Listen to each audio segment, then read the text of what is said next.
get it. You ready? You ready? Y'all ready? Yeah. No pressure. We good to go now. No pressure. All right, We Need Answers podcast, episode 56, I believe. 57. I can't never get it right. All right, we back. Hairstylist part 2. Hairstylist part 1 was one of my very first episodes, but everybody in here today, more talent. The whole purpose of this podcast episode is to showcase Baltimore's talent with the hair, with the braiding, with the cutting, with the styling, all of that. Every time I do this episode, we just putting it out there, and y'all looking for a hairstylist, barber, braider, whatever. Now you got options, so holla at them.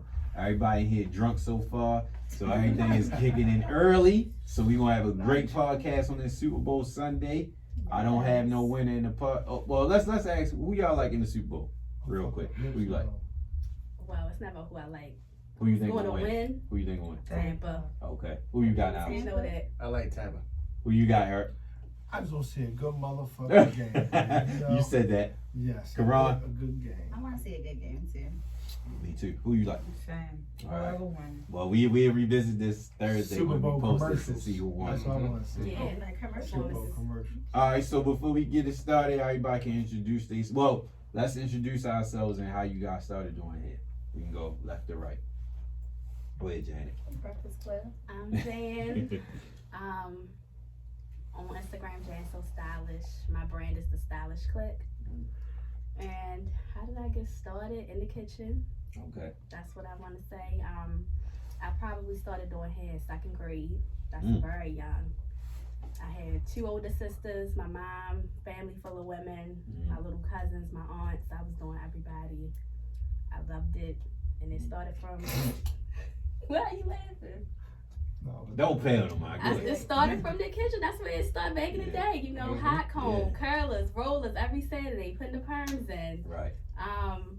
I used to roller set my mother's hair every Saturday. Then it started going more. I would walk down the street. I live right next to a beauty supply store, shopping center right in front of my house. I walk down there, buy different things, braiding hair, tracks, perms, colors, call all my friends, go down. Then it went down to the basement because the kitchen was getting crowded. Right, okay. Down in Started the basement. Down in the basement, I would be like, hey, who wants to come over? I could do your hair. And it went from there. And by the time I was about 13, my sister was like, you should go to high school for cosmetology. They were much older. They had already, been through high school. She was like, I think that'd be a good idea for you. So she took me, to the open house, went up to the high school. I talked to the teacher and she told me, we talked on the back of my application. And I wrote it and I got in and it went from there. I got my license at 17 years old. I was young. I was ready. I started working at shops actually when I was 13 in high school. Okay. My first job. I was a shampoo. I was a shampoo girl. At Security Mall, Royal Beauty. It was in the back of the mall. Back then security was it was popping. It was like after school. That's where I was going. I was washing hair. I was happy. Made a little money. $5 a head was a lot for me back then. Yeah. And from there I went to a couple different shops all throughout high school while I was in my cosmetology program, and it just went from there. Okay. Yeah. Niledge, the producer extraordinaire on this one with us. Yo, how you get started with the cutting? I started in the house, cutting my homeboys for real. And then fast forward to college, I met my man Keith at we was at Jay's over on Charles Street. My homegirl was like, yo, come get something to eat with me. Went there. Keith was like, yo, who do y'all hair? Because this time I had dreads. And then she was like, yo, my man cut hair. Somehow we got on the subject of cutting hair. And she was like, yo, my man cut hair. He was like, where you cut it? I said, out of the bathroom. He was like, well, I can help you get your license if you're serious. I was like, shit, I'm serious.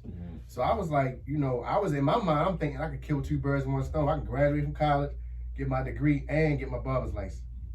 So I started cutting professionally like my junior year, like sophomore, junior year of college. And then by the time I graduated, I had my license. And then from there, it was, 20 years now. So That's 20 years this year. So that's yeah. what it is. E, Champ, talk to us. How you get it started, Champ?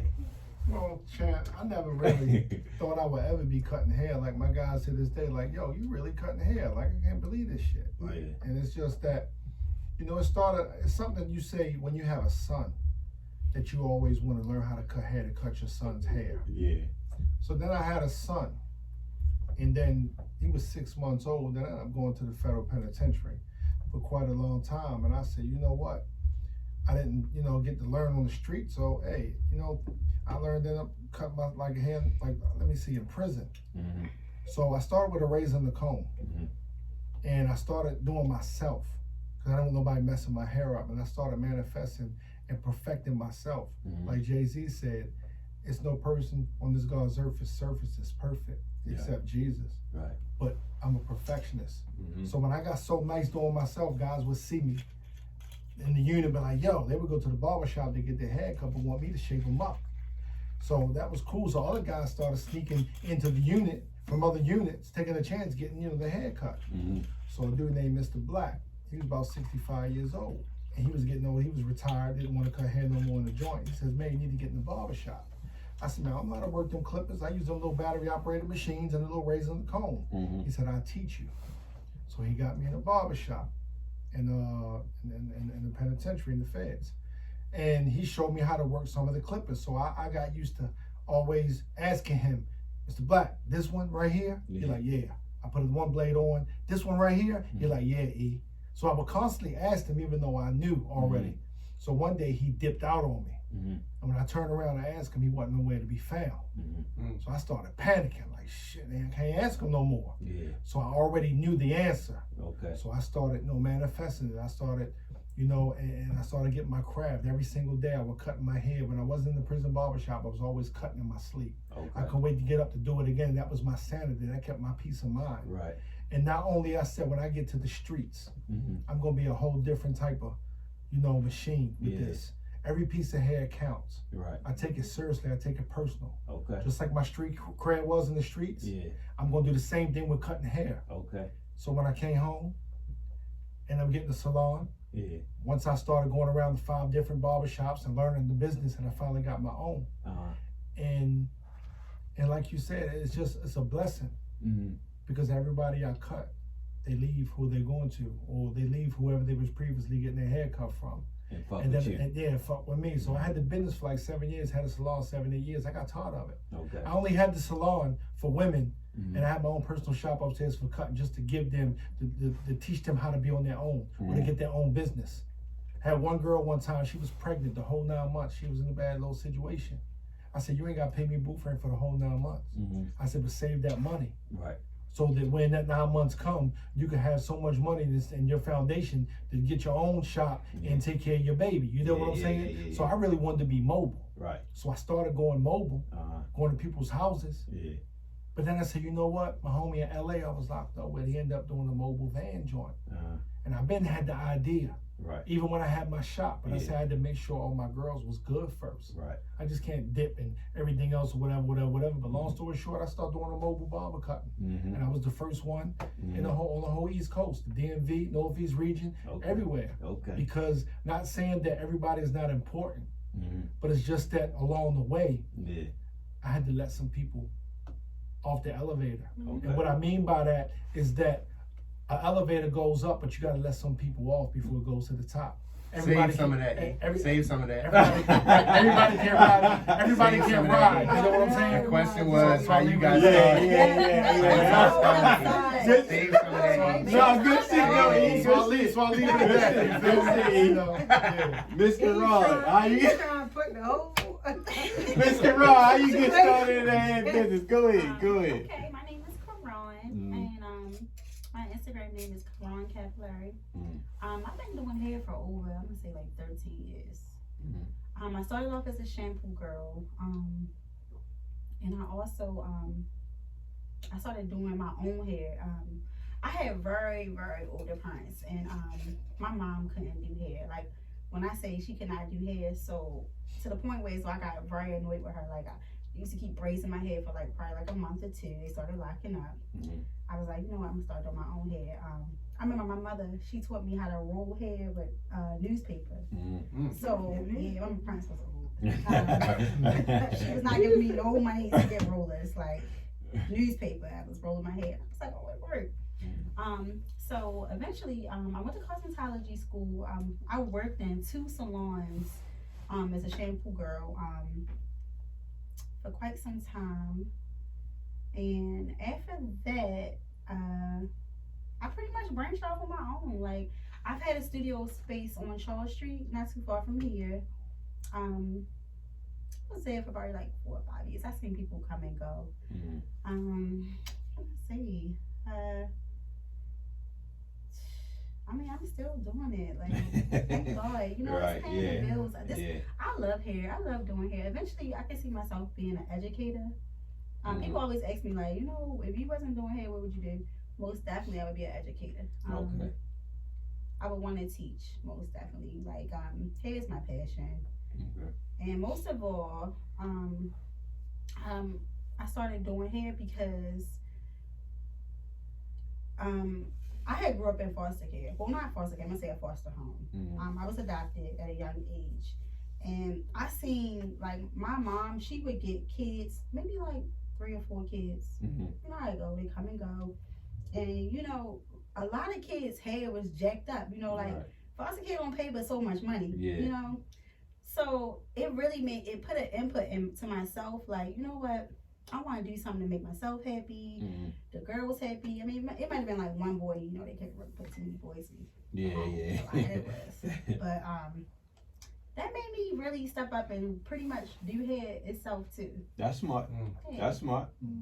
So we was doing whatever hair in the house, but I was doing the hair. Okay. Miss Kera. Kera used to braid my hair. I always tell her braid my hair on Instagram and shit in her comments. She used to be one of my first hair braids. Tough. How you get started in the game? Because I seen the evolution from the ground up. Talk to us though. Well, first I just had an eye for it. You know, I would look at people's braids back in like early 90s, 2000s. I'd be like, damn, they got a style. Not just braids. Yeah. I mean, this is back when Lil Wayne, Bow Wow, Romeo was wearing braids. And I Slick designs. I looked at it like art. You know, I first looked at it like artwork before anything. And I'm like, damn, they making artwork out of hair. Before I looked at it like braids, that's how I looked at it. I'm like, damn, he painted a picture, or he or she, whoever braided their hair, they made that shit like art. Yeah. And I was like, I like that. You know, I didn't even know that I liked the craft. Okay. I knew I liked the result. So I was like, I'm gonna try that one day. I like that.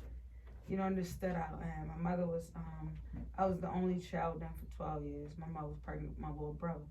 And I'm like, you know, he gonna have braids. It's the culture. Yen, Wayne, Bow Wow, Allen Iverson, that was it. That was it. Braids, he had the Iverson, the zigzag crisscross joints. I'm like, my brother, it's a beautiful time. He gonna be cheap. He gonna have joints. You already know. You know, I was already practicing, and it was, like I said, it was a part of our culture, and we already had people wearing braids, rocking braids. And I was like, I'm gonna try out. I tried it out. To be honest, I didn't know you can get paid for that type of work. I was looking at it like really like art. I'm just like, I'm gonna produce something. People won't like it or they not. I didn't know it came with a profit. But So you loved it first. I loved it first. Important. Profit, that's profit. I did hair. Passion. Listen, passion before profit. Right. It all comes. Put you first. It all comes. You gotta love it before you profit. You're absolutely right. Yeah. So when I looked at it, I loved it for the artwork, but for the profit, I didn't know you can get paid for it. I'm like, they like that. Wait till they see this. Right. I'm practicing. I do my brother head like this. Yeah. I'm gonna put the S down there with the money sign. So I'm braiding. Yeah. So one day, a dude hollered at me like, he gave me some money. I'm like, to braid his hair. yeah. I'm like, yo, you gave me $50. I'm 12. Yeah. I could buy drugs for this. And I did Yeah. this 2 times. Right. No, drugs $99. So I'm like, all right, cool. My job really was doing it out of hobby, out of light work. I wasn't doing it for work. That's the best way to get I'm it. 12, 13. Yeah. I'm doing it for fun because That's I'm the trying best to way. create like my Picasso, my picture, my portrait. So I'm just doing it. I said, I know niggas slime me $50. I'm 12. Right. I'm rich. Yeah. Yeah. So, I mean, I gained a love for it because I always looked at it like artwork first. Okay. And I mean, as growing up, you got knowledge here. You got people that taught me the business side. Like, if you times this, if you can charge, if somebody willing to pay you this for that, imagine what you can do 10 times that times this. So I mixed the money with the profit, with the passion, and it became a business. Okay. So I put the business with it. And you were my first clients. Yeah. I'm like, yo, you coming at 12? Let me watch this. Yeah. Go watch this today. I literally remember. I remember I'm gonna wash step. this at 11. Yeah. Move over here by 12. In the kitchen washing my hair. I'm gonna wait a minute in the sink at 5:30 days. Yeah, in the kitchen washing my hair and you bring my hair upstairs. I didn't wash the dishes and wash the hair all in the same sink. Yes. And I didn't know I could be paid for something I love to do. Yeah. That's beautiful. Once I learned, I never was doing it for money. Yeah. I did it because of the artwork that it produces. When somebody walked out, they was like, yo, icy. I don't even know what this is. I like it. Yeah, I was like, oh, you like it? I love it. Yeah. You know what I mean? So once I realized there was some love in it, and somebody like, I'm willing to give you this for that. Yeah. I'm like, okay. Right. So I learned the business savvy in it and of it. Somebody sat me down one time and was like, yo, if you double that times this in a week, you can make this. Yeah. I'm like, for real? Cake up. I'm 17. Yeah. What you mean I could buy a car tomorrow? You know what I mean? So yeah, I learned the value in what I already had a love for, and then I just took off after that. And now I'm at a point where I'm trying to just progress and give back to what I've learned, what I've grown, to more people that have that same passion where they don't know the business side of what can come with the passion. Okay. You know what I mean? Yeah, like, yeah. You got a passion for something, but you can profit from it too. It's nothing better than to make money for something you love. And that's that. That's in a nutshell. That's all I. Because I feel like all of y'all would do this even if you didn't get money for it. No, at the end of the day, and you got to find your balance in it. It's like, I love to do it. When it start becoming feeling like a job, you be like, fuck this shit. I'm working too. I don't want to go in. I might as well fill out an ad for Amazon. I might as well work the clock. And it's but when you love it, and it is. I've seen them. Excuse me. But when you love it, when you love it, it give a different. Like when my clients get up before they pay me, they be like, "Oh, this look good on me more than I thought." Yeah. Before they even pay, before they even know the total, they looking in the mirror like, "I love this. I like this." Yeah. This fit my head. This fit my head. Yeah. I'm like, all right, total was $5,060. You know, your total was this, but I mean. So now you saying that? You know? Question for all y'all: does the reaction from the client make y'all go harder? Hell yeah. For me, hell yeah. Okay. The reaction from the client made me go extra. Make your day. Yeah. The review. When I look back at my reviews, I check my reviews and be like, I love the experience. I'm like, I ain't had to eat them all. Yeah. Like 10 minutes late. Yeah. I was late. Like she said, it's the thrill of them liking the haircut that turns you on more than any like that. More than the money, because you know you charge them for what you charge them. When you book, you know you're gonna pay. So I already know what I'm gonna make off of it before you sit down. Because I look at myself being somebody else in the street. If I was to see that, like, damn, that shit look good. Right, but when you get up and you be like, yo, you paid me out that much. Like my hands did that. You be like, I went to the girl over there, but when I went to you, I had this. Right. You love that one. They look. It hit different from the money. Right. The money gonna come because ain't no net worth for the value worth. Bingo. You know what I mean? Like, y'all, is this most of y'all only jobs that y'all had? Yes. I ain't gonna hold you. I didn't work several security jobs. I didn't work Johns Hopkins. I worked jobs, and that shit only paid a small bill. You know what I mean? I looked up like, why am I here?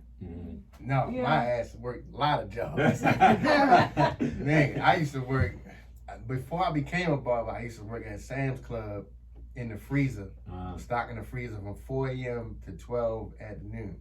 Before that, I was like a maintenance man at Garden Village. I done worked at a temp agency. I done, nigga, one time I had a job with one dude, they was installing the in-ground pools. I worked at the factory, the joint where they putting together boxes. Man, I done that. Did you know how to cut before this already? Yeah. I was cutting in high school. So before I became a professional, like, to go back to add on, because she made me think about when she said something about her story. And with your story, like when I moved with my father, he was like, you might want to learn how to cut your own hair. That way it can save you some money. Okay. That's what got me started cutting my own hair. Okay. So then my homeboys was like, yo. So yeah, I'm cutting in high school. Yeah. You know, my people ran away. A lot of people that like is major players right now. I've been cutting their hair since the bathroom days. Okay. So it's crazy. It's Okay. funny when we talk about it. But yeah. Because the city's so small. Yeah. City's so Nah, small. real shit. What about you, Janet? This is your first only job? Because you said 13. So. Yeah, so I did hair from like 13 to 21. Then when I graduated from college, I tried to, do a Easy few. show. No, I graduated from Morgan. Okay. I tried to. I tried a few other things, and hair was always going to be in the background. So it's crazy that I would go to a job and my hair would look nice, and people would be like, "Who does your hair?" And I would tell them like, "Oh, I do my You hair." did. They would be like, "Okay, well, can you do mine?" Like, I'm not in the shop right now, but. Yeah. I'm talking about house, Yeah. so I always, it was just a short period of time, probably for like maybe 4 years, that I had to do something else, but that hair, it was right there. It was to the point where one time I had a job, I was working at a call center, and I would work at a salon on Saturdays. I was making more on Saturdays than I made all week at the job. Right.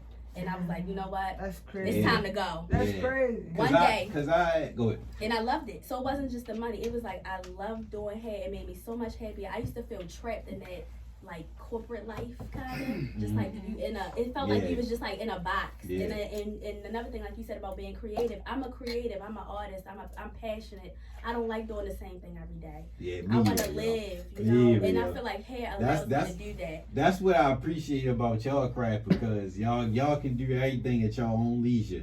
Even accepting people, y'all do it how y'all want to do it and everything. Because the last episode I said, when they was talking, I was like, well, this sounds like legal drug dealing. Doing No, that. real shit, it is. Like the money, The money, the hustle. real shit. Because Imagine any trying to day, have your boo friend. Yeah. We had like 2 clients. You gotta be like, yo, I got you on this, I'm gonna front you for that. Yeah. Pass me that, I'm gonna front you that. but at the end of the real day, shit. y'all really could say if y'all say we close today, but you like, all right, I need to make a couple dollars. Come today, I can do that today, right or wrong? No, real Right. shit. So It is. yeah, It's a whole. I can't speak for everybody else and other guys that cut. I know some guys is nice out the city, yeah, and a lot of individuals in this town that everybody look up to is they nice. yeah. I done taught them a little something, so I ain't saying no names. Yeah. And all the ones that think that they look up to, they nice. Yeah. And if I show them text messages, they be like, "Damn, they think of you highly like that." But Yeah. it's just that it's dope money. Yeah.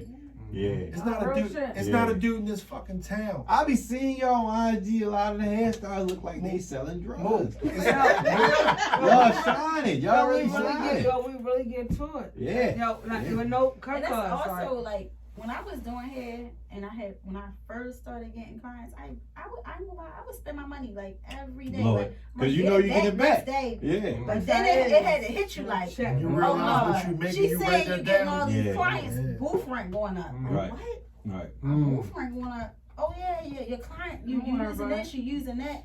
What? Yeah. They, you started putting it together like, look, I gotta start having a strategy. I gotta Right. start getting my own. Even being in different salons, you see some shady shit. Yeah. Everybody did. Trust Yeah. me. Yeah. I mean, speaking on myself, I know, but it's just like, we all batted it up like, we gonna get the money back this day. Mhm. But most of all, we balance it out. Like, real Yeah. shit, we do. Yeah. Like, we Ups balance and it out. downs. Yeah. Yeah. You With got your good anything, days though. and you got your bad days. Yeah, We yeah, live, yeah. we live a Bad regular days, life trust like me. everybody else. Yeah, When people look yeah. at us like, oh, we better because we entrepreneurs. At the end of the day, I feel like we work hard. No doubt. You know, a nigga that's clocking at Amazon, he That's putting packages guaranteed. together. And you got a That's whole guaranteed. week. Yeah, you You got can go from hours. Amazon Yeah. to the manager, Yes. to the manager, Yes. to the district You manager. got a schedule. As an entrepreneur, we sit back and we like, damn, how we gonna double up what we Yeah. already did? That's true. As an entrepreneur, we gotta get into our mind frame. We gotta get into our mindset. We be like, as in the corporate business, they like, how can we outdo them? Mm. And in the entrepreneur system, we like, how can we outdo ourselves? Okay. You know Okay. what I mean? We That's got real. when we get back to the drawing board, we looking at like, how can you outdo you?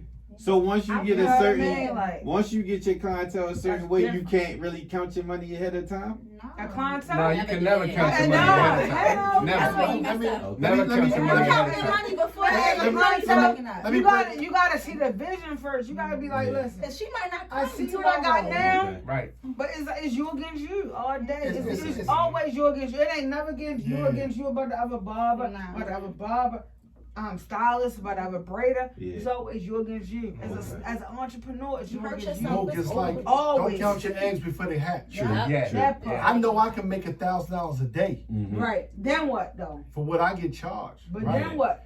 But at the end of the day, it ain't guaranteed. No. Yeah. I don't care how nice I am. Yeah. Right. I don't care what type of dudes I deal with on a level with a pay scale where they pay top Right. dollar. But then It's what? just that I treat because like what she said, right? Mhm. Karan, Mhm. you get to the point where you blowing so much money Yeah. and you depend on making it. Yeah. Like I'm gonna go the other direction. Yeah. Right. Oh, yo, I got the plug fronting me, so I'm gonna keep blowing it because he gonna keep fronting me. So what Right. the plug ain't there no more. Right. Mhm. So you gotta save. Mhm. Right. Once you save and get you a plan, so every day and every week and every month I act like, yo, shit is fucked up. Okay. Yes. Yeah, So yeah, as an yeah, entrepreneur, Yes. that's Okay. key. Okay. Because That's I don't never key. want to be Okay, yeah, taking my yeah, blessing yeah. from God Get too and cocky. be like, yo, That's I'm key. too Get cocky. too As an cocky. entrepreneur, Because my ass can be you- replaced. Man, Yeah. listen. as So an what entrepreneur, she that's said, key.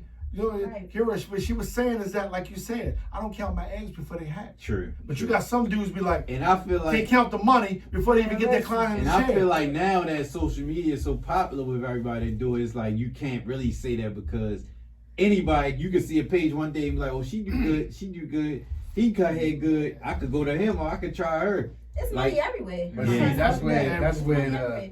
Loyalty lies in. Okay. Yeah. I ain't worried about. Oh, honestly, I don't even be caring about them social media people that be hitting and me and my DM about stuff. They people that burn their bridges most of all. True. They not on time. They have a lot of BS with them. Yeah. Don't get me wrong. You know, it might be a client that's looking for something here and there, but it's about the people that just been messing with you from day one. I mean, I thank God I still have people that been coming to me for years. Like, you know, so it's loyalty over to That's a me. blessing. So And loyalty is key in this business. Yes. Man, for sure. it depends Well, what type of no, It loyalty. depends. Yeah, Yeah. it depends. It depends. You got the Now, most- listen, now, if you want me to break it down, I just got a new client, for instance. Okay. He been going to his guy for 20 years. Mm-hmm. Just like when I was on the streets, I thought my barber, man, he was a shit. But every week it'd be different. One week it'd be good. Another week it'd be different. Mm-hmm. If you're having a bad day in the industry as a barber, Mm-hmm. you shouldn't just cut hair. Yeah. Because every client I cut is the same every week. Okay. He come, there's no excuses. Right. It's supposed right, to be the right, same. right. He want the same. So I gave him something, Mm-hmm. right? Mm-hmm. He sat in the chair when I finished him yesterday. He says, man, shit. I said, what? I gotta figure out how to tell my barber, man, I'm not coming back to him. I said, you ain't gotta tell him nothing. Right, you ain't just got don't go. I said, I'm gonna break it down in street terms. 'Cause he was somebody from the streets. Yeah. I said, okay, you going to the plug. He giving you the same thing. He charging you 50. I got the same thing, I'm charging you 20. Yeah. Who you gonna come to? Right. The Right. cheaper price. He said, I never The thought cheaper about it that price. way. Yeah, That's yeah, where- yeah. That's not saying I'm cheap. Okay. I'm not saying I'm cheap, Okay. but you're not gonna, if you're not satisfied, it's not about loyalty. It's not It's about being consistent. No, That's why yeah. I treat like what she said, every client I treat like it's my You last. gotta treat them like royalty. Like every time. royalty. Yeah. I don't give a fuck if a client was coming to me 20 years versus the client to me coming 2 days. If 2 days client Treat him right. made way more. Treat them the than 10 same years, way. Treat them the same way. Yeah. Like royalty, because at the end of the day, if we don't have a service to provide, and I'm probably coming to get the service. Yeah. I gotta look at it like that. He coming to get the service Right. and the Right. experience. The Yeah. experience, they come You know what I mean? Oh, yeah, I don't care if he don't yeah, sit. They coming to If see he, you. if he paying only what I'm charging, I'm gonna give him that experience. Yeah. They come, they'll at the end Treat of the day, everybody equal. when I count up, Treat I'm looking everybody at like, equal. damn, he only paid this, he only paid that. Mm. He coming for the experience. Cause Yeah. at the end of my experience, your service say, check out with an experience. How you like your service? How you like your this? How you like your that? Okay. You gotta fill up like Uber Eats. Yeah. Did you like your service? Did Yeah, you like your yeah, drop yeah, off? yeah, How do you yeah. like your food? Yeah. Same thing. Okay. Oh, fuck the money. The money gonna be there because you gotta pay a Yeah. deposit first to even book with Exactly. me. Yeah, First right, of right, all. okay. Thank God. I'm eating off. Yeah. I'm It's a eating new off. I'm situation. eating off you before I give you an experience. I'm like, Yeah. I already eat off you. Right. Yeah. But when you I got go back and be like, damn, Yeah. They was smoking hookah. You know, they serve. I caught them on Wednesday. They do church service on Wednesday. Okay. I'm only 5. You know what I mean? You gotta be looking at it. Yo, people love an experience more than they like. Yeah, absolutely. And you gotta have a real high. You gotta have a real high passion. Yeah. The profit don't come. Reviews. They just want their own experience. That's my theory. Passion, but for profit, always. Okay. You gotta love what you do before you love what you do. You know what I mean? You about to say something else?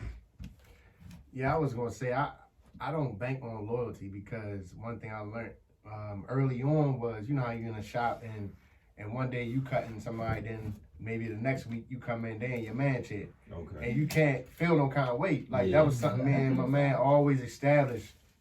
It's not about beef between barbers. It's about money, right? It's about the money coming to the building for one, being in our establishment, right? You know, and like to like any day somebody could be like, especially now with the corona, things and changed. Yeah. But I never bank on loyalty after I learned that lesson. Like, nah, you just gotta keep consistent. What they were saying, keep consistent with yourself. Like I always stress the people that I've came across or taught or whatever. Yo, treat it like you had a 9 to 5. Yeah. Treat it like you had a job. Respect it. Yeah. Report. If you saying your schedule is this, report at this time. Yeah. Do that, man, because that will get you what you're trying to get to. Okay. Yeah. All right. So my next question for everybody: what is your pet peeve doing here? What don't you like? Start with Jan, work your way around. What don't you like? Like what's something that annoys you? And I was going to start with the positive, but y'all basically said that. But we can revisit that. But what's something that really? Well, you can answer both. Let's do both. What's something that makes you? What's your biggest plus about doing this and your biggest negative? Like what bothers you about doing it? So the plus, of course, is always like meeting new people, having that good experience, just making me feel good that you love your hair, that you're feeling good. You might be feeling confident. You know, you may be dealing with something, whatever we talk about, whatever we discuss. I love that connection that you have with the clients. It's more than just you as a hairstylist. It's us. It's just people being able to connect. Okay. So that's the one thing I love about it, other than, you know, the creatives and everything looking good. My pet peeve. I don't really know exactly what my pet peeve is. It could be different things. It could be different things. I'm very picky. I'm okay dealing with picky clients. Okay. I can't be a pet peeve to somebody who's being picky. Probably my pet peeve is going to be a book and a cancel. Don't cancel and waste my time. It's like we missing out. Somebody else could have had your spot. Yeah. You know, you're not here, and then it's like now I'm just standing here waiting for somebody to get here. Communication. Yeah, like I don't like when people, you know, if you book and then you might not come, or you say I can already tell if you say I'm unsure. And then sometimes, you know, I even have on my website, I'm very understanding. If you're going through something happened, just give me a call. Sometimes I'm gonna be going through something. I might be late, or whatever the case may be. I just feel like people should just communicate. So that probably is my pet peeve. That's real shit. Yeah. Niledge, what you say? I would definitely say a book and a no call, no show definitely irritates me. One thing that irritates me is people that know, like, been coming to me for a while. And they ask how much. And they act. Oh, we know yours. Yeah, we know yours. Nah. You said it was Karon, Wait, Karon. No, Go ahead. I was gonna say, when they've been coming for a while and they'll call me on my days off and be like, yo, you in the shop today? Okay. No, you know I'm not. Yeah. That irks me. Okay. And then when people be like they know I'm closing at 6 and be like, they'll call me at 3 and be like, yo, what time you closing? Yo, can I come at 5:30? Trying to see what you say. Yeah, because see, I done learned something about, I'm gonna just say nuggers. You tell them you closing at 6, they want to show up at 5:50. Yeah. Like, nah, bro. Yeah. That irritates me. Don't show up because I say, yo, when you at your job and you know it's time for you to get off, you gonna be pissed. Would you like your boss to come and you say, yo, I got one more thing for you to do? Yeah. No, you don't like that. Right. Like, you know I'm about to get off. Like, come on, yo. Right. Kills me. So what's your biggest, like, your plus? What do you like the most about it? Oh, about the business? Yeah. About cutting hair? Oh, man. Man, I done, man. I would say wow, wow. You don't know the type of people you come, the type of influence you have on people. I would say that because like I've had so many times where I've literally said like, yeah, I'm a therapist, I'm a psychologist, I'm all of that because people come to me and they tell me stuff and I've literally helped people out of situations. Like I've had situations where I told people like, yo, if you feel like you about to do something crazy, call me. Yeah. And that one instant, it changed the whole dynamic. You know, and like you never know how people look at you. You never know, cause we thinking like she said, we thinking like, yo, we just regular people, yo, we just doing hand, we just providing service, but nah, it really go deep to where though I feel great about having the camaraderie with my clients, the relationships. People become more than clients; they become friends, family. I done been to people wedding receptions, all that. Like, matter of fact, quick announcement: supposedly coming up, my birthday in April. Okay. So I turned 40. That's right. And it's 20 years of me cutting hair. So I'm trying to have a big party. I'm inviting everybody, anybody I know, anybody I don't know, you can come. So, you know what I'm saying? Like it's on an appreciation party / birthday party / 20 years in the business. Gotcha. Champ. Yes, sir. What's your pet peeve with the business? I can honestly say like Niledge and what, I don't have no pet peeves, man. Yeah. I'm content. It don't. Motherfuckers call me. I'm 3 o'clock in the morning. Champ, I need a cut. 5 o'clock, ready to fly. Like, what the fuck wrong with this nigga, man? I'm like, but then again, I'll be like, I got you, yo. Because I know what they pay me. Yeah. And what I get paid. You just gonna go get it. And I'm just gonna go get it. And I always said that when I first started cutting hair. I said I waited for this moment. So when you wait for that moment, there's no excuse for the time to show. True. Just like a person in Hollywood. When they call you on set, you got to get up out that bed. You got to go get that paper. Right. So you're going to turn down $1 million because you don't want to go get on set 3, 4 o'clock in the morning? No. And that's just what it is. But a lot of times, I go above and beyond for my guys. And I sacrifice. Look at me looking crazy going to events and all that stuff. And the stylists, sometimes we look a mess. We don't never get our hair cuts or women stylists don't get their hair done. We doing stuff in the car or whatever. But at the end of the day, it's just, a blessing. So I have no pet peeves with it. Okay. And sometimes I tell my guy like, yo, I said I wasn't going to work. I just tried you, Chad. That's all. I just tried to see if I can get in. Okay. That's only natural. Okay. So sometimes I don't answer my phone at all for days. Because dudes know what I go through. Sometimes I need my peace of mind. All y'all got work phones and personal phones? Not used to. Just one phone. Same phone. So working on a separation. What's your plus then? What's your biggest? What's you like about? What's your biggest thing that you love about doing cutting hair? What Kera said, honestly. I have 100 different outlets that I could do to make a living. I never got to work right now if I don't want to. For the type of people I know, I never had to work ever again. I could work for one person and be set the rest of my life. But at the end of the day, I lay back in the bed and I'd be like, man, shit. This shit is like a video game. I love cutting. Like what Kera said, I love, like we didn't laugh at her, at Jan, but when she said second grade, I looked at, I'm drunk right now. But when she said second, that mixed drink. Fucking knowledge is moonshine, okay?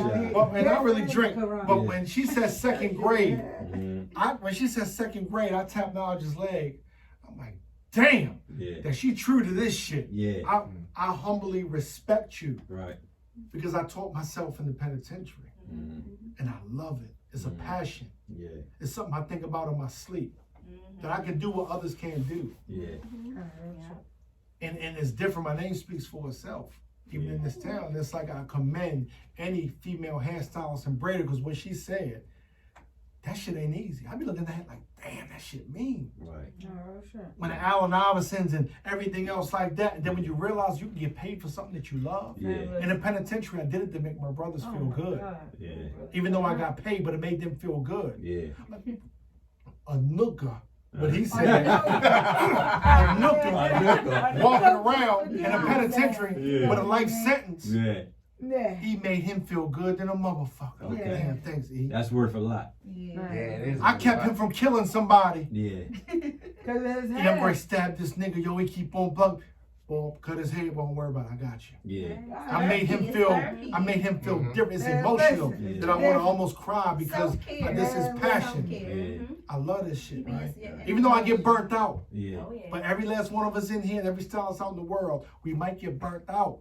Yeah. But we can put food on the table anytime we want, so we Man, can't take listen. that for granted. Damn, that ain't so. Yeah. Okay. Thank It's so. you. Karon, what you say? Yeah. You already about to go in Yeah. a minute ago. Don't Go ask me ahead, how let much us it have is. Something for you, though, when Go- you finish. go I got ahead. something. Let us have it. They be like, how much you said it was? I'm like, Afterwards, when you finish. That. right, you know how much it is. You want me to text a whole 50? Then I tried it before. She like, you said it was 140. All right, well, if you knew how much it cost, why you just ain't give me the money? Right. You know, I get it. Right. Right. That's one of my real bad pet peeves. I don't like that. Like, you know, I guess some people aren't certain. You know, they just want to know because you know they done been to other people that just be switching the prices up. But I get it. You might have came in late or whatever the case may be. But another pet peeve of mine is I do not care for celebrity styling. I don't care who you are. I don't care how many likes you got. It's been several people that hit me up like, can you do such and such hair? They might work for them or a friend of theirs. And I've reached out a couple times and then I found out I'm like, well, can I send a contract over? Because this a mess of hit up. Well, they was doing it. They wanted to see if they could get it done. They think they If can they play could, with you. you know, give you a shout out or nah. Yeah. Fuck all that. Yeah, I mean it's like that right now. Like A lot of people. shout outs, Mm. and I gotta come to Shout out? Right. yeah. What is I That's can that call some social people media out. shit. Like, Is it, do barbers see that too, or that's just like the hair? I mean, I don't know. I'm kind of like more the You're not traditional. ready to I'm more kind of like the traditional barber. Yeah. Like I don't. that's that new Instagram. Like I ain't into all that. You know, like I'm trying to tell you, I've been hit up you several can tell me he times. gonna give me a shout out. Like, bro, That's shout out is gonna pay That's my only bills, gonna bro. benefit Like, an up and coming person. Nah. If you got a whole Good. clientele, then that ain't gonna benefit Nobody you. cares about a shout out. Yeah. That ain't gonna pay the I bill. let him give me the shout out. I mean, you do what you want to do. It don't matter. Yeah, but you're not ready to charge me for me to support you. You're right. I'm Oh, supporting you because nah, I support nah, you. You're not ready to charge me. yeah. Because I support you. Yeah. Never that. See what that is. Yeah. Yeah. So what do you like about it most? I like people making women feel beautiful. I mean, I'm not even gonna say women, just people feel beautiful. Period. I have myself been honored to do like weddings, so that was kind of special to me. Like you know, you wanted me to do your hair for your very special day, even though I hate weddings, but you know. I like that, and most of all, like being a therapist, like I have clients that they'll call me up like, and they want to talk or they want to go grab a drink or something. But most of all, just you know, making someone feel beautiful. Okay. That's real. I respect that. I respect that. What you say, Kara? Your pet peeve and what you love the most. She thorough. I I like when she's thorough. Kara, you ready? Yeah, I'm always. Good question. What's your pet peeve? My pet peeve is thinking that what's something that really gets me? The expectations. Okay. So, for example, let me spit this to you. I got a client. They're like, I don't want to get my hair braided. I'm like, all right, cool. We're gonna get your hair braided. They come to the shop, no consultation. Mm-hmm. They got chopped up edges, Mm-hmm. the middle missing, And they show you a back picture. dry. You show me a picture. That's what I want. They like, I want to get in and out. They want you to make a miracle. They Oh want my to look God. like that picture. They looking for a magician, not a braider. I'm like, all right, cool. Yeah. They don't never tell me to head again. You know, I got some special conditions. Mm-hmm. You might gotta work extra hard. You might gotta work extra time. So me, I'm just being myself. All right, cool. Yeah. Show me what you want. Show me what you got.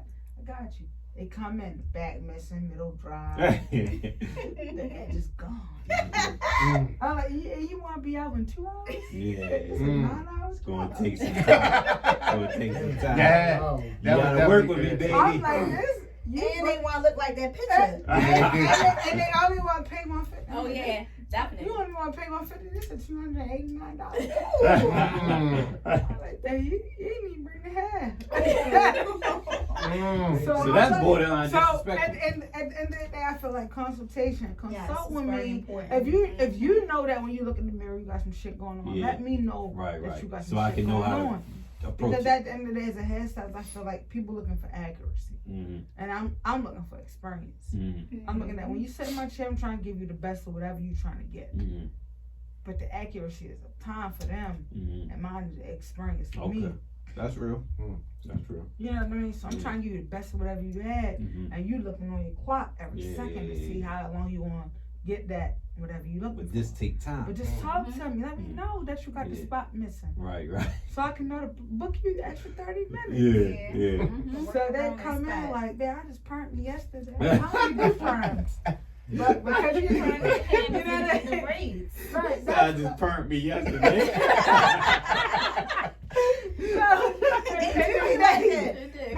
Yo, you come at 4, my 7 o'clock weigh-in. Yeah. I gotta push my 7 o'clock to 9 o'clock because you came in with a 3 o'clock. It's a very considerate business. At the end of the day, it's a fluctuating business. And I expect for you to respect my time. Yeah.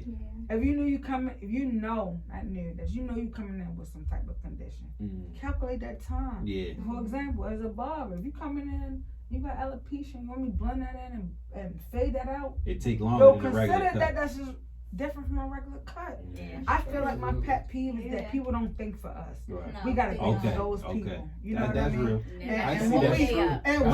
And with that Right. extension comes time, passion, pleasure, and profit.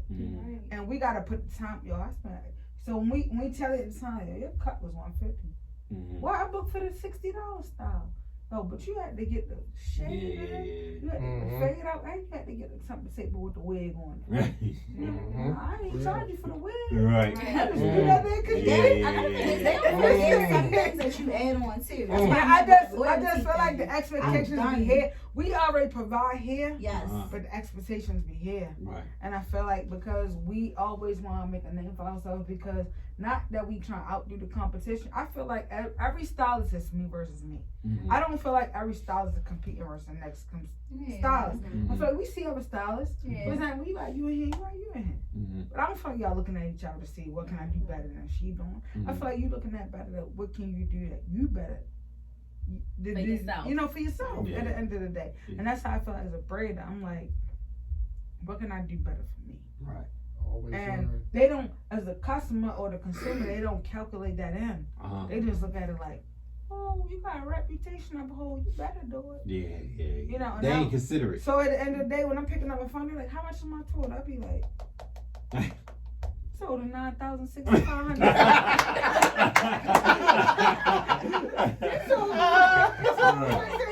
They like $1,500. I bought it for $6,500. I'm like, yo, you can't get that.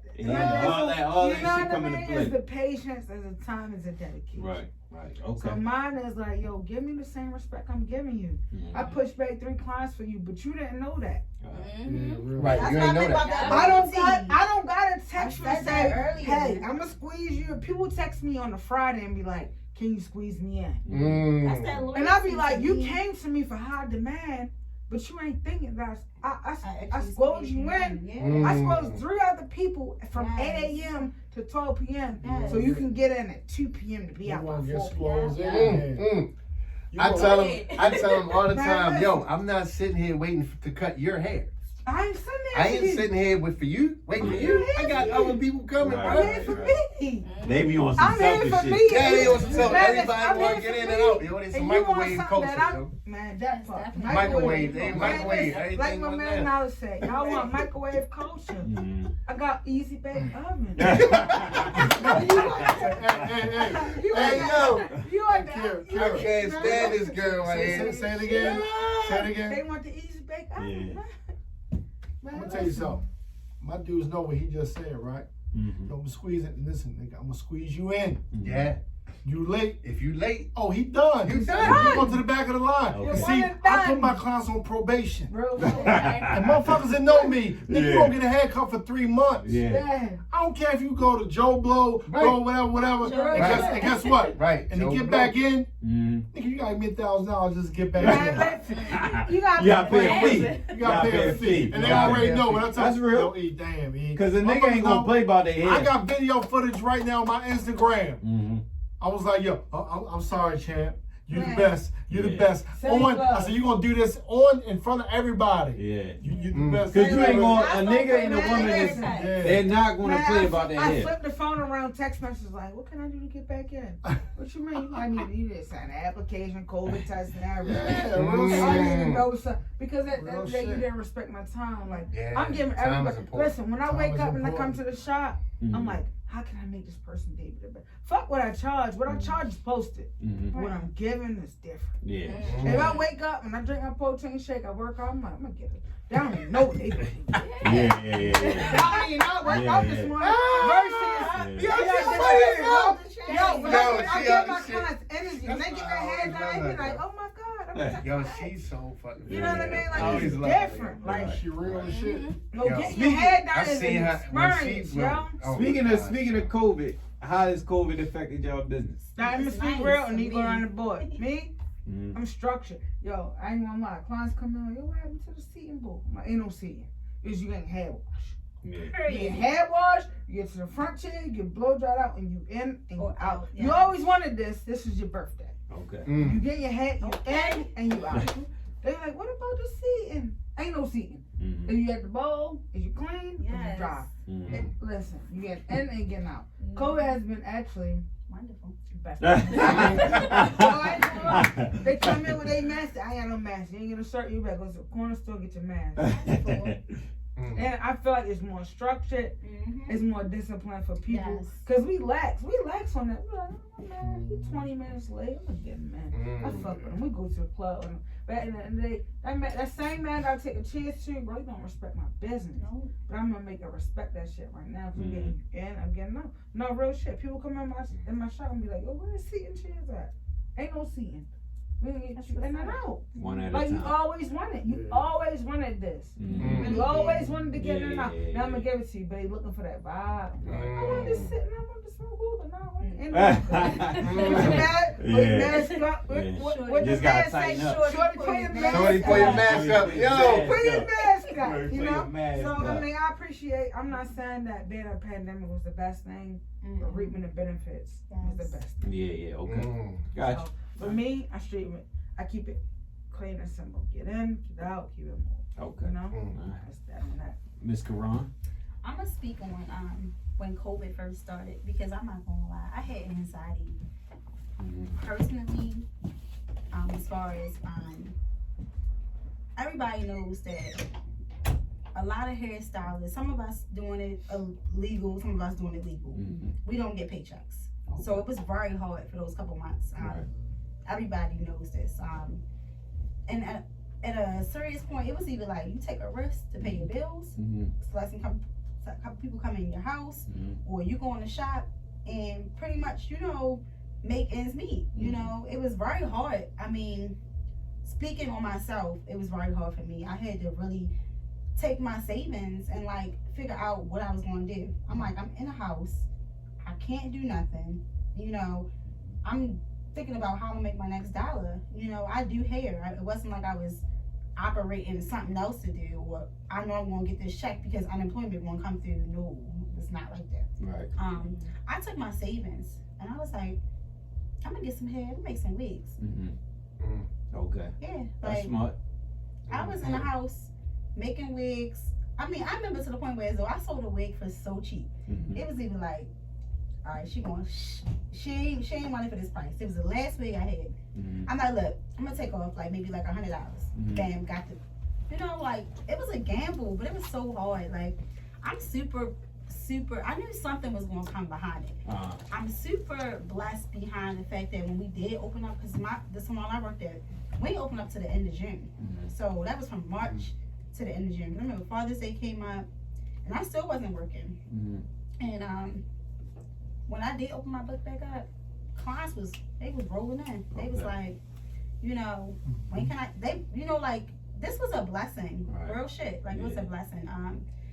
Thank God. I mean, I had new clients. I had my old clients. Just everybody's just been pretty much consistently booking. You know, people been on time. You know, because like they figure like, oh, you know, like I can't do this, I can't do that. And another thing is with the whole COVID situation, prices. It took your prices up. Okay.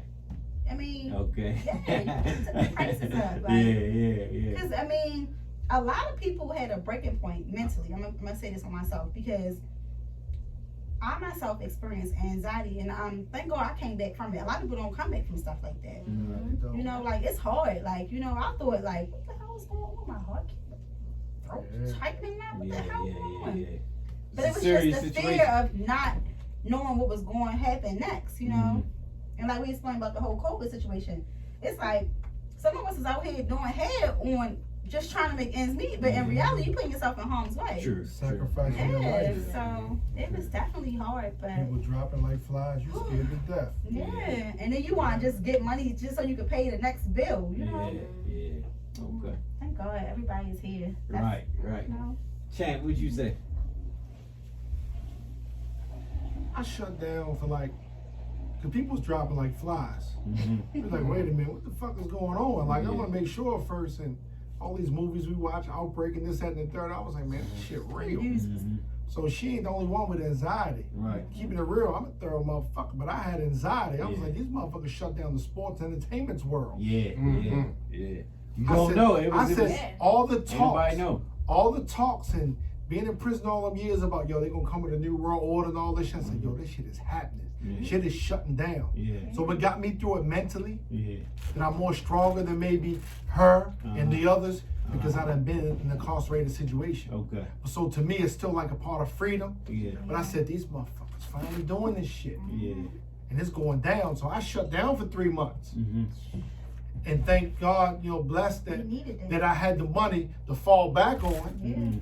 But at the end of the day, money started running out. Exactly. So what a hustler do, we gotta make it. So I gotta sit back and think hard, like she was saying, yo, I gotta get this paper.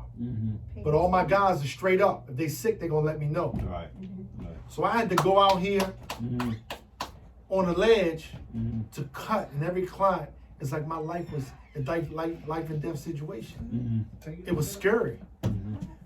Got finished one client, I'm good. I'm all right. And every time they got in the chair, I had gloves, had all that shit. Right. And I look at him, Champ, what the fuck you looking at? I'm just looking at you. They like, Champ, what the fuck you looking at? He said, the fuck you looking at? I said, well, just making sure you're breathing all right. Good? I said, take a deep breath. Nigga, come on with this bullshit, all right? Cool. Right. So it's crazy that once upon a time you cough, or somebody say, bless you. But now nigga cough, I'm like, what the fuck is going on? Why you looking at? But it was a chance I had to take. You had to risk yourself. And like I said earlier, we was talking before the interview. When I shut down for 3 months, and I was always known as the Lysol bleach man to clean my van out and everything. I still caught COVID, and I wasn't even cutting hair. Okay. So being safe, Yeah. I still caught it and almost lost my life being safe. Yeah. Then once I healed again, I was afraid to really come back outside again. Right. Everything, I looked at life so different. But I started back again. I say, I gotta eat, bills don't stop. Yeah. I don't hear Larry Hogan, Governor Hogan talking about, okay, the BG, the rent gonna still be put on the back burner. Yeah. No, these mother, I gotta pay the bills. Yeah. Yeah. Right. You don't stop. So You don't stop. last year, Mhm. like what she said, last year when it first came out, but now as humans, it becomes the norm. Yes. It's 10 times worse now, but guess what? We get used to it. Right. So therefore, I'm just chancing it. Yeah. It's a gamble. Right. So I got my life in the situation is we're all entrepreneurs and we're self-employed. So I gotta eat. So it's just a chance we gotta take. And every client, you gotta bless yourself and pray before you cut that client's hair. Yeah. You know what I mean? Plain and simple. Yeah. Real shit. Knowledge, what you say? Yo. Oh man, listen. I was fortunate, man. I did have to shut down because the county, you know, the stipulations or whatever, you know, shops, everything had to shut down. I'm gonna drop this nugget though. What I did, the year prior. And I suggest this to everybody that's an entrepreneur, whether you're a barber, stylist, DJ, whatever you do. I'm on a payroll. I got an LLC. Yeah. I got a payroll company. I put myself on payroll. So I was able to receive unemployment. Okay. Okay. So every 2 weeks, I get a paycheck. Okay. Okay. So now the discipline, when we go back to what we was talking about earlier, how we always getting cash money. Basically, all you gotta do is feed your business account, which feeds your payroll. Okay. I get my taxes taken out because that was a killer. The self-employment tax was killing me every year. 5 G's, damn near, if not more. You get a W-2 now. I get a W-2 now.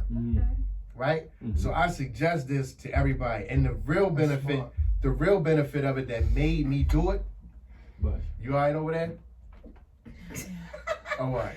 All right, I ain't passing out. Yeah, go ahead. The real benefit was that I'm good. the real benefit was that I was able to establish a 401k. Okay. And I put money from of course, you know how it is with employees, you take money from your paycheck and put it in your 401k. Yeah.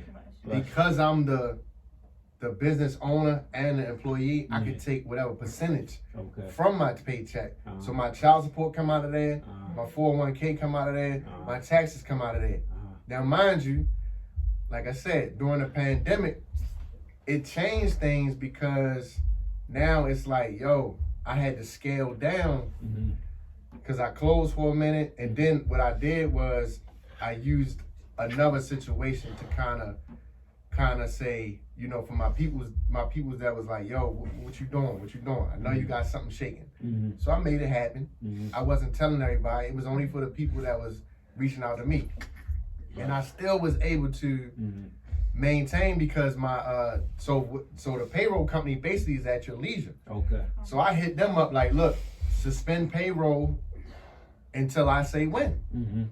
So I ain't had to feed the payroll, you know what I'm saying, because I put it on suspension. But I was still getting a couple little dollars from here and there, you know, moving and shaking or whatever. And I was able to get unemployment. Okay. So I made out. Smart. Boy, you taught me something. Yo, I'm telling you. You done taught me something. Yo, when I tell you that's the game. When I tell you that's the game. So they can take out everything for you. They take out everything for you. And let me tell you something. And they hitting your head every year. Let me tell you something. When I went to my accountant last year, this the first time ever, I ain't owed like a tremendous amount. Okay. A tremendous. We talking about, yo, I'm used to. Going back. Go ahead. We used to, I'm talking about, I used to be in there, I'm talking about, like I said, on anywhere from 35 to 6,000. Like, yo, that's crazy. Yeah. That's crazy. All that shit because I wasn't paying quarterly. Yeah. You know, because as an entrepreneur, you gotta take out your own tax. And do it yourself. I was paying quarterly. It was still it's a headache. It's a headache. So like, yo, I'm telling, like, yo, I tell everybody, and like I said, I don't care if you're a DJ, because I DJ too, but yo, you entrepreneur, you get you an LLC, get yourself a payroll company, put yourself on payroll, come through me, because I get a bonus when you do it. That's slick though, because they take everything out. They take everything out, yo. And that pay, all that. And then it'll also increase your discipline. Yeah. Because you like, yo, I gotta make sure my payroll good. Right. And see, I got kids. Right. So another thing with that, it allow you to put your kids on payroll. Okay. And so you can put all your kids' paycheck in their 401k. Okay. That's to where as though by the time they 20, 20 years, you putting 100%, say you put 80% in that joint. Right. Oh, your kids 100,000 ass. Yeah, that's hard. All damn near millionaires by the time they 20. That's hard. Bruh, free game like a motherfucker, yo. Salute the knowledge. Free game on that. Free game. Free game. Yeah. No, I learned some shit, and I share that with my folks because that's one of them conversations that, you know, us as African Americans, we don't talk about money and how to make money. Right. You know, that's something that we not taught, bro, and that's something that our counterparts take advantage of and we not, because they always changing that financial shit every year, yo. Like, and I swear, when I'm talking to the person, you know, and I'm like, wait a minute. I say, what? We can do what? Yeah. And okay, 401k, because stylists, barbers, we don't have retirement plans. Right. Most of us need it. We need it. Yeah. We don't have vacation time. Yeah. We don't have the perks that people have. Everything sick time at your own leisure. that the 9-to-5s have. Yeah. So this was a way where it caught, when I'm, you know, when you talk to somebody, I'm processing it while the dude telling me, I'm like, oh, wait a minute. I can do my own 401k. Yeah. So you know how the average person is like, yo, I'm putting 6 to 8%, 9% of my paycheck into my 401k. Yeah. I was like, no. Yeah. Give me 20, put 20%. Okay. That's real shit. Okay. Put 20%. So he put the joint in the computer, projection. Yeah. This man told me in 30 years, so I was what, I was 30, like 38 or whatever, something like 37, whatever. 30 years. My 401k will be worth 1.3 million. Okay. Type of deal. Okay. So of course I ain't gotta go all the way to 30. Yeah. But I'm just looking at that number. Like, yo, that's good. Yeah. That's good for me. That's good for my kids. Yeah. I'm straight. Right. So I just say that, yo, I'm telling you. That's free game. Shout out to Niledge for that. Free game. Free game. Janet. I don't know if I can follow up. Follow me. I'm telling you, I'll put you on. Of course, same things as everybody else. The first 2 weeks, I was like, oh yeah, we go home for 2 weeks. That's not bad. Relax. That's cool. A little vacation. I needed that. Then they said a month. It was like April 1st. They said April 30th. I think I fainted in my living room. Like, what? A whole month without work? Yeah. Knowing that, you know, we don't get anything when we're not working. Right. And to think an entire month with no income and you still have bills and you just not getting anything. You just sitting in the house. And I think a lot of hairstylists and barbers, we used to doing. You know, we don't like sitting still. That's the whole purpose of our job. We don't, you know, we don't like the same thing every day. So we want to live our lives. And I was just like, okay, well. So I think the first month, the anxiety and I was like, all right, I'm going to find a hobby, watch TV, you know, be lazy, cook. I was making all types of food. I stopped eating meat. Yeah, like I was just doing all these different things. And then that second month hit and I was like, wait a minute, girl, we gotta do some work. So, you know, I started working on my site. I started making wigs too. I did some product bags for my clients. I sold those. I was just trying to find, you know, different things that I could do in the meantime to make a couple dollars. And it worked out until things opened back up in June. So I was like, ooh, thank God. Yeah. And then everybody started coming back. And I really feel like when people did come back, they needed so much done to their hair that it kind of equaled out. Because it was like, you know, we were in the shop and we were talking about like, okay, we going to all work 3 days a week. And at first some people were like, I need 5, I need this. And we were like, you know, let's just try to do 3 days a week, try to spread our clients out. Let's start there. Then, you know, if we can come back to all 5 and we spread people out at different times so that everything can be safe, it'll work out. And I think the clients was pretty understanding. We were able to get back, you know.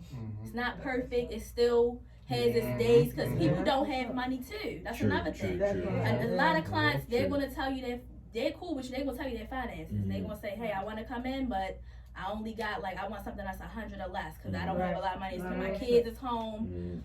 Another thing that I found that has been very complicated for me is a lot of my clients are working from home, so they try and bring their work to the shop, and it's like you can't get your head down with the mask on, and you got the computer, and you know, and they gotta stop out for a conference. Yeah, they got a conference, and I'm like, you gotta respect your job. Yeah, like respect my time. I can't, you know, I can't Yeah. accommodate all your needs, but I'm gonna do my best. So I think that, you know, we just still making it. That's all I can say. But I mean, we're hustlers too. Yeah. And I think everybody has that, and we've been able to just still, to me, it's crazy because I'm not, you know, everybody think I'm a little bougie, a little prissy. I'm not real street, but I still have that hustler mentality, and I had to think about it, like, okay, coming back to work, I'm gonna have this many days. What am I gonna do? How am I gonna make this work for me? Because at the end of the day, we gotta have our own back. True. I didn't know about this unemployment thing that was gonna come. Yeah. It just happened to us. We got lucky. Yeah. But still, we're not the type of people that want to rely on that. We had to make it work for ourselves. So. Jan, one thing about this, Jan,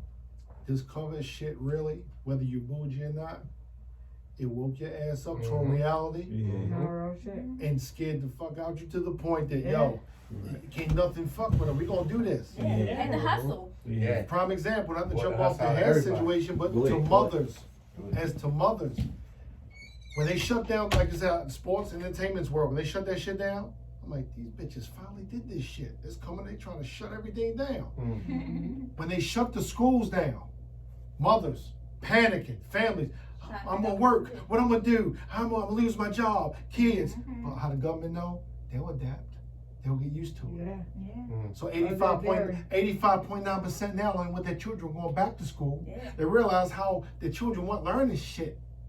You understand what I'm saying? It's crazy and it's safe. They adjusted and adapted to that situation. So as hairstylists, we're independent, we're self-employed. So we gotta sit back like, wait a minute, we gotta think this shit out. And then we do make a way, but still, at the end of the day, you got first responders, you got all people in the medical field, but even as us, we put our life on the line to make a living, to even go out to cut our clients and do things. Because I prayed every day I went out to cut. Just like when I was in the streets, I prayed every day before I left the house, I wasn't guaranteed to come back. So it put me in that situation again as a hustler, doing hair. And I speak for all the females and everybody else that do hair. We had to pray because we might get sick and it might be for the worst. You know, and it's serious. So I take my hat off to all the women and guys and barbers that still want to grind, because at the end of the day, you got to do what you got to do. And you look past that and be like, hey, it's no, you know, it's just a chance we take. So as a stylist or a barber, you put yourself in that underworld aspect of it, like, it's either do or die, like, you know, we have to do that. So it's a blessing that we still here and be able to pay our bills. It shocked us for a moment that we had to think about how we're gonna do this. Excuse me, then other family members telling us, don't be doing that, don't do this, don't do that. But you all right, you get paid every week. You get a salary. And you work from home. And you work from home, you get self-employed, motherfucker, what the fuck? I had clients reaching out to me like, what's your cash at? What's your Zelle? Yeah. Like, do you need groceries? So that's when I said that loyalty thing kind of made me. Shout out. Say that again. Shout out to all the clients who understood and was like, yo, I'm going to send you some money because I know I would be coming every 2 weeks. If I had to. Yeah. And also, like, a lot of the clients that I really appreciated was the ones that came back and they just came full force. Like, I got a lot of work for you to do. You about to make me 2 weeks. I'm getting my hand out. I'm bringing my cousins and my sisters and all these people so we can get you back right. And they really asked and really cared. That's those personal Blessed and thankful that a lot of people still got a lot of money. It's levels. Like Meek Mill says, levels to this shit. People still buying houses to the pandemic, the hot sale market, whatever. So even in hair, some still have it and some don't. And for the ones that really didn't, I still, as a barber or a stylist, you could drop the price to make ends meet. Because you know they seriously in that situation. And what you said, Jan, that when you know your clients, they keep it 100. Yo, it's messed up. I said, I got you, Chad. Don't even talk about it. Let's go. Yeah, let's do it. Well, I get you when we start fresh again. Don't worry about it. Right. We're just gonna continue where we left off. Yeah. I don't want you to bust your back and try to make up. To pay me what you wasn't paying me before. You still gotta eat. People gotta eat. Right. That's why when I learned this and what you said earlier, that it's a passion for it, and that's the passion. That's where the love come forward at. We still gonna eat. Even though we're not getting the full potential from our clients, when we know that they can't afford certain things now, but we're still going to eat when we really look at it. So it's a blessing. It's a blessing. You know, so that's a beautiful thing, man. You know, in the process, like, you know, and it's just like as doing hair. I used to lay back every night, like, damn, man, I'm gonna go out this motherfucker, I'm gonna catch this shit. I'm gonna get this shit. Damn it, man. You know what I mean? You know? Yeah. But when, like I said, when I caught it and I wasn't cutting hair, it really made me confident. But shit, I'm gonna go the second go around I'm gonna go cut hair again because I caught it and I wasn't cutting hair. You know what I mean? You know, so it's just a blessing. You know, when I take my hat off to every hairstylist and barber because we're like first responders too. We got to keep them looking good. Right. Larry Hogan says, "Hey, shops is shut down, barber shops is closed." But Larry Hogan, I see you got a haircut on that interview. He got bald head on TV. Your bald head is fresh or whatever. You know what I mean? Like You that just ain't had in no beard, if you know. Yeah. You know. Before we go to this next question, you a motherfucker with that damn moonshine running through me like a motherfucker. That moonshine fucked us up, man. But listen, no, I did not. What? I can't say. But look, I don't drink, but I'm thorough. I'm handling. I'm good. Yeah. I had to piss real bad. I'm sorry. But look, my next question was, before we gotta wrap it up soon, but my next question was, I see from listening to this conversation and from the previous conversations, it's not a business where you can just jump in and go straight to the top. You gotta work your way to the top. Absolutely. So my thing is, how do y'all feel about suites and working booth rent and then having your own spots? Period. Like, how does what is your thoughts on that? I want to hear from everybody. Oh man, look. So look. Cause y'all confirm that you can't just straight go. You can't just go straight no matter who you are. You can't just go straight. What you mean did it all? I had my own shop. I had the spot where when I first started, I was paying booth rent, and now I'm in the suites now. Okay. But even still, you still could have your own shit. You just choose to be in the suite. Well, my thing is I don't want to go into my own situation again unless I own the building. Yes. Okay. Yes, we talked about so that. Yes. So that's my thing. Yes. You know, lesson learned. The leasing, right? The leasing kind of like nah. I say it's all beneficial, but it's all in where you at with it. Okay. So like paying the booth rent was fine because that's what got me my stripes. I learned. You know, I learned the business from that. You see other people, you learn a lot renting a booth. Right. And so now, after I rented the booth, then I got my own. Okay. And so with that, it was like I couldn't find no dedicated people to rent booths because they was all fresh people. They was all new. They didn't have the patience to build clientele. And that was the thing. They was like looking at me like, yo, why are these people coming for you? Yo, I took years to build this. Like this wasn't no overnight. They coming to me because I built this. So that was something. And then now I'm in the suites because the overhead was the same as paying a booth rent, but you get the privacy of having your own little situation, but it's just smaller. Right. So it's all beneficial, really. Okay. What'd you say, Jen? I stayed in the shop atmosphere majority of my career. Go ahead. Go ahead. Go ahead. No, go ahead. All right, so wait, you said what's the verse? I said, so yeah, but pretty much, like, what do you feel like the benefit, the verses to all of it? Like, how do you feel about the whole? I think the salon atmosphere, especially for hairstylists, is going to teach you a lot of things. You're going to I have somebody just like Niledge in my shop, 20 years in the game, had their own shop, went to a suite, been in a salon. I'm going to get that information from them. So I kind of enjoy being in the salon atmosphere because I'm always learning. People always walking in, and it's always going to be something to do. But what I have seen, I've seen a lot of people come and go through the shop, like he said, because they don't have the patience to build the clients, to grind hard, sometimes it hurts your feelings sitting there when and it used to be me. I'm good, right? I'm sitting there with no clients and I see her do 5 people. And then my one client like, damn, she just curled like 5 people. You only got me today? So you're like, hold on, wait a minute, give me a second. I used to come to work with no clients just to watch people. Exactly.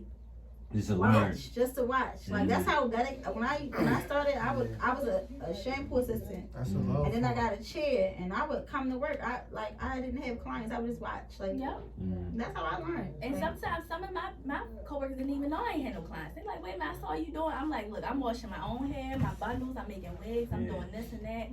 Somebody wants some color, I'll do it. Somebody needs some help around the shop, I'll assist. I'll do whatever because unfortunately, you're not gonna have that chair every single day. Okay. You gotta take some time to build it up, and I think being in the shop, sometimes you can have that extra people, you know, there to kind of like motivate you. Right. That's true. Okay. I agree. Yeah, that's And real. if you're not motivated by what they say, you can just look at them. They did 10 people, that should be your motivation. Yeah, That's yeah, real. true. That's true. Okay, that makes Most sense. That's real. definitely. What you say, Champ? Well, champ, like, I mean, it can go from all angles. Mm-hmm. You know what I'm saying? You know, I never had a problem with not having no clientele. I was Okay. already self-made. Okay. So before I hit the streets, Mm-hmm. they was waiting on me before I even hit the streets. Cause you already sent word. And not just that, the federal penitentiary. Mm-hmm. Dudes is going home Yeah, and they see over it. the years. Yeah. Boy, writing letters. Boy, I can't wait. Boy, they turn. So when I came home, I was like a celebrity hitting the streets. Mm-hmm. You know what I mean? And I realized the type of clientele and the dudes I was dealing with. I said, eventually, I got to have some personal. My guys don't want to be around nobody. Guys with money don't want to be around nobody. Right. Yeah. Things started getting bad and real bad out here. Yeah. So I had to be personal. Yeah. Then I went from the shop, personal salon, girls downstairs, my little personal suite upstairs. If you wasn't official, you wasn't getting in. Mm-hmm. So then I went to the mobile van. Mm-hmm. That's when I started doing the mobile van. Going to my clients' houses, certain clients, and it was just like word of mouth. You know what I mean? You know, and it was just basically, I'm so blessed. Yes. Because I didn't have to go through what she was saying, watching people just do hair. And I respect that because what she was doing, she didn't Perfecting get the no craft. clientele. Yeah. She was just like in the making. I'm gonna be the same way. Yeah, Yep. perfecting I'm gonna the be the craft. same motherfucking way. Mm-hmm. So I know where she coming from. That's why she nice to this day. That's why you nice.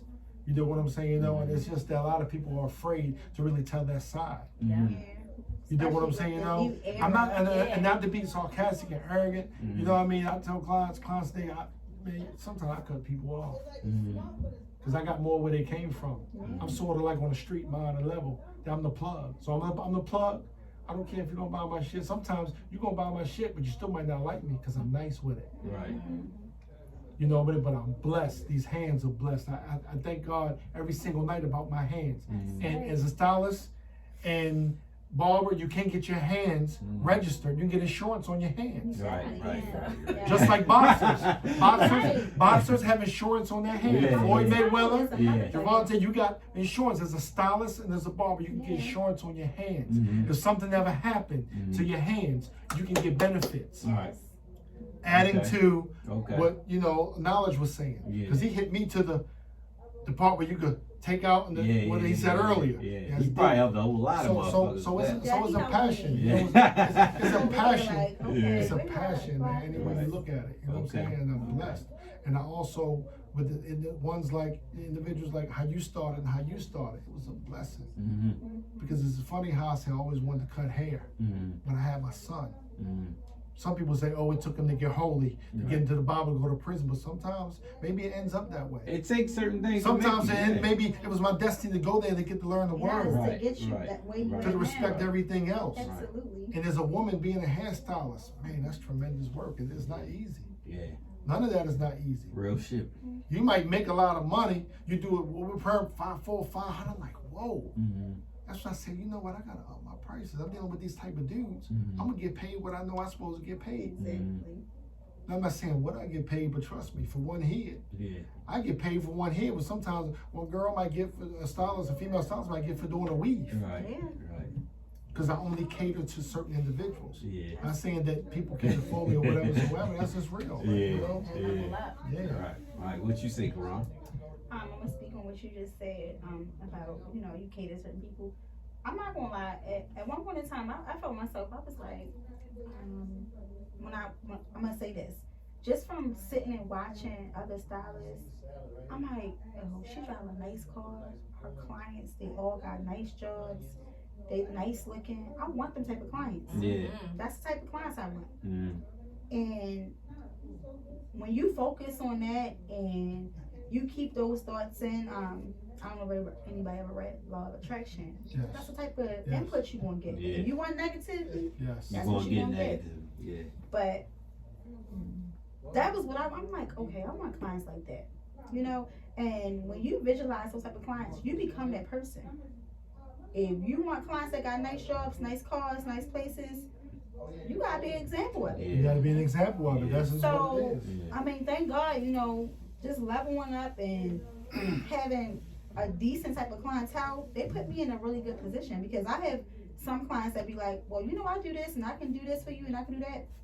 Those are the people I want. Right. Even working for somebody that, she's very, very, very smart as far as a business adventure. Mm-hmm. But most of all, she set the bar. Like, if you ain't follow that, you ain't have to. It's up to you. Mm-hmm. She set the bar very high, and I appreciate her for that. Mm-hmm.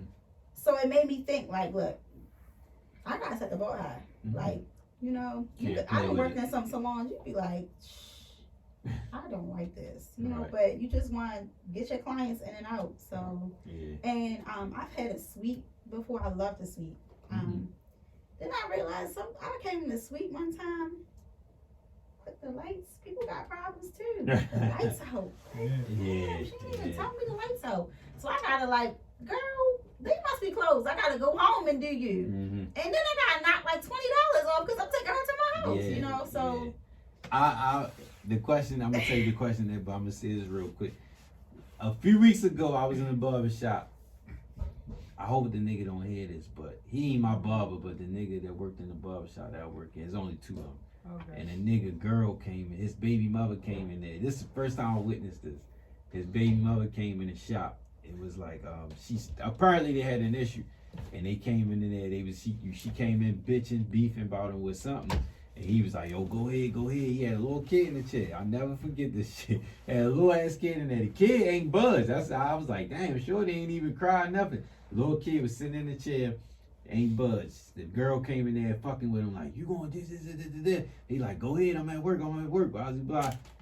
He wasn't giving her what she was looking for, so she come and knock all the shit off the counter. Wow. He grabs the girl, and they get to fight, and she like, yeah, you grab me, I'm calling the police, I'm outside. You can't even pay this and pay that, because the nigga shot is in somebody, I don't know how it works, but basically the person upstairs owns the building, I'm assuming.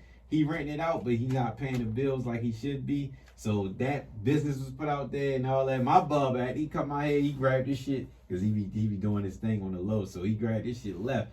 I'm like, what the fuck is going on in here? So my thing, I'm saying that to say that I know that when you got your own spot and you working with somebody else, and then it's not, and like you said, having a whole building, you ain't got to worry about that shit. You this is your shit, so can't nobody do nothing. And if he was in somebody else's spot, they didn't put his business out to his girl, baby mother, whatever it was, all that. It's messy. So if you ain't gonna do business the right way, you gonna be in a hole fucking with people and not carrying it the right way. Mm-hmm. That was my whole point of saying that. But the question was, your comparison to renting, booth rent, and then having your own shit. What's your belief? What's your thoughts on all that? I mean, Because you've been through the whole ranks, right? yeah, I have. Yeah. I'm in the process of actually buying them right now. Okay.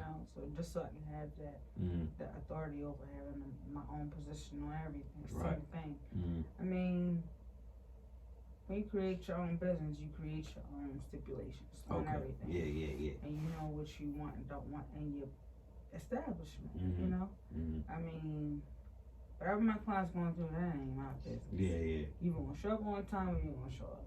Yeah. But you ain't allowing no fuck shit to No, go on hell either. no. Yeah. Hell no. Yeah. Because for one, I don't want to hear about it because whatever you got going on ain't my business. Right. That's first and foremost. Right. And if it's causing you to be late, Mm-hmm. I'm even gonna have my own discretion. I'm gonna be like, you know what, that was a lot. All right, I'm gonna wait for you. Yeah. Or I'm not. Because at the end of the day, I ain't gotta put my personal schedule into your life. You late. Right. No matter what the case may be.